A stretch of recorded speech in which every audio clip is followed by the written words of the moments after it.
나는 전능하신 아버지 하나님, 천지의 창조주를 믿습니다. 나는 그의 유일하신 아들, 우리 주 예수 그리스도를 믿습니다.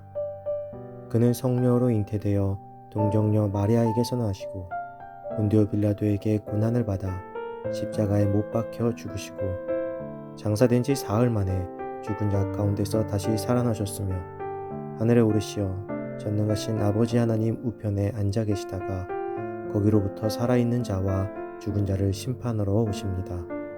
나는 성령을 믿으며 거룩한 공교회와 성도의 교제와 죄를 용서받는 것과 몸의 부활과 영생을 믿습니다. 아멘.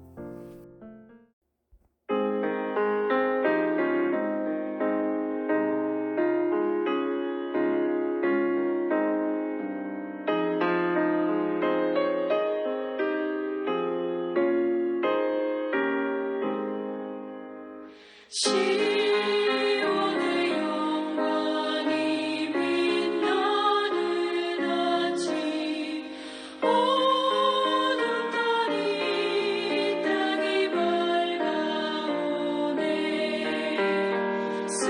슬픔과 애통이 기쁨이 되리 시온의 영광이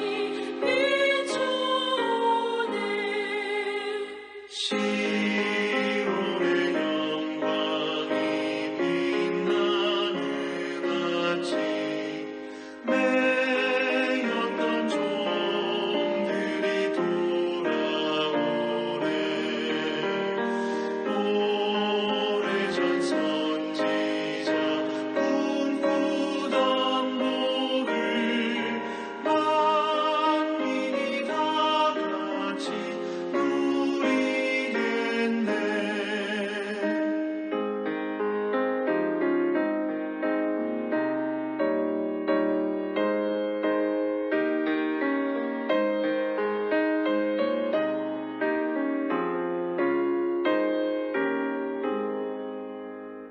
부활한 광야에 화초가 피고 말랐던 시냇물 흘러오네 이 산과 저 산이 마주쳐 울려 주의 수종을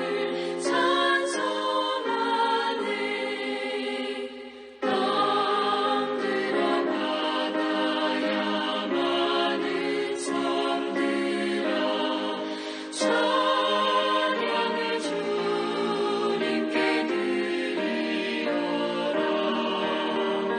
싸움과 죄악이 가득한 땅에 찬송이 하늘을 사무치네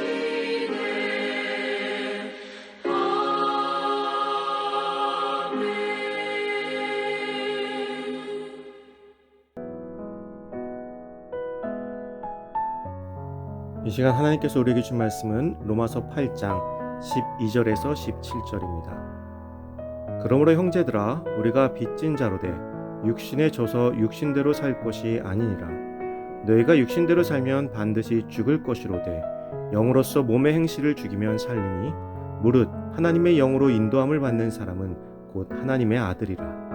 너희는 다시 무서워하는 종의 영을 받지 아니하고 양자의 영을 받았으므로 우리가 아빠 아버지라 부르짖느니라. 성령이 친히 우리의 영과 더불어 우리가 하나님의 자녀인 것을 증언하시나니 자녀이면 또한 상속자 곧 하나님의 상속자요 그리스도와 함께한 상속자니 우리가 그와 함께 영광을 받기 위하여 고난도 함께 받아야 할 것이니라. 아멘.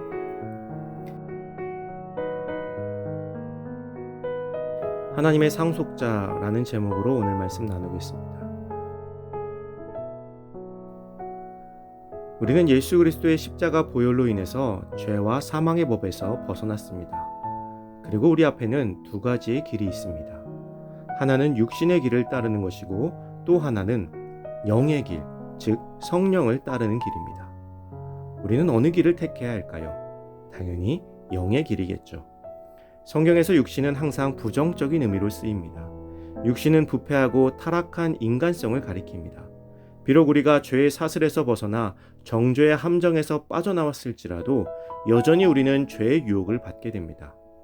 죄는 끝까지 우리를 유혹해서 우리로 하여금 하나님의 존재를 부인하게 만들기 위해서 최선을 다합니다. 최선을 다하는 자를 상대하는 것은 결코 쉽지가 않죠. 특히 죄에 있어서는 더욱 그렇습니다. 더군다나 죄는 최선을 다하는 것을 넘어서 우리를 넘어뜨리는 것을 즐겨합니다. 우리가 영적으로 천재적인 재능이 있어서 죄에 대해서 민감하게 반응할 수 있다면 모를까, 너무나 평범한 인간은 그 죄의 유혹을 감당하기가 결코 쉽지 않습니다. 그래서 오늘도 우리의 육신은 죄의 길을 걷고 있습니다. 육신의 길은 죄의 지배를 받는 길입니다. 그 길은 하나님의 뜻에 복종치 않는 길입니다. 이 길에서 빠져나오는 방법은 단 한 가지뿐이에요. 성령의 인도를 받는 것이죠. 요즘은 운전을 하다 보면 너무나 많이 편리해졌습니다. 제가 처음 운전할 때만 해도 지도를 봐야만 했습니다. 운전하다가 차를 세워놓고 지도를 보거나 혹은 옆자리에 앉은 사람이 지도를 보고 길을 안내했습니다. 제가 처음으로 서울에서 남해까지 갔던 적이 있어요. 고속도로에서 잘못 빠져나오는 바람에 한밤중에 가로등 하나 없는 산길을 헤매며 지도를 뒤적거렸던 기억은 지금 생각해도 아주 아찔합니다. 그러나 지금은 처음 가는 길도 두렵지 않습니다. 심지어 요즘처럼 비가 많이 올 때도 그렇게 두렵지 않아요. 어렵지 않습니다.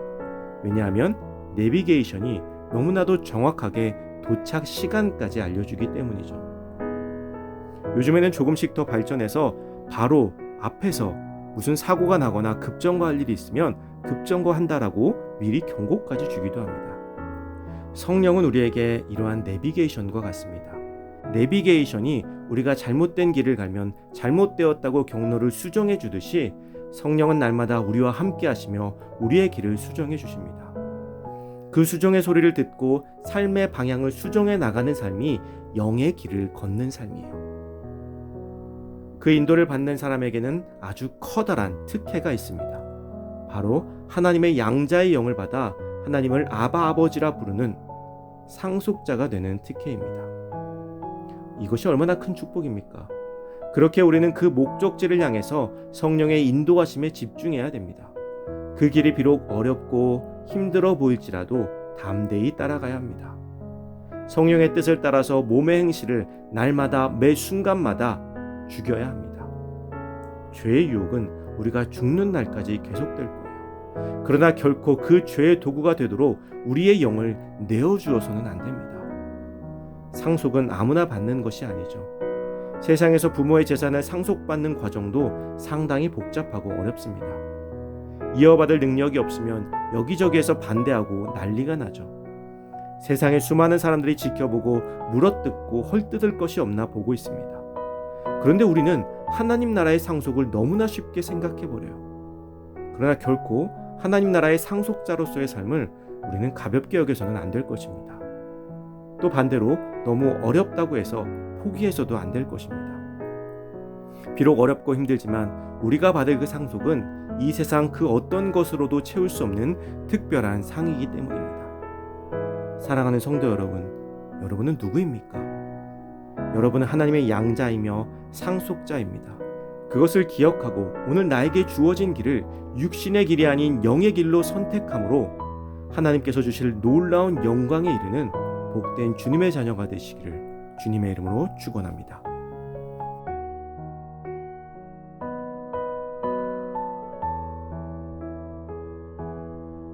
이 시간 주어진 기도 제목을 놓고 기도하고 또 각자의 기도 제목을 가지고 기도하도록 하겠습니다.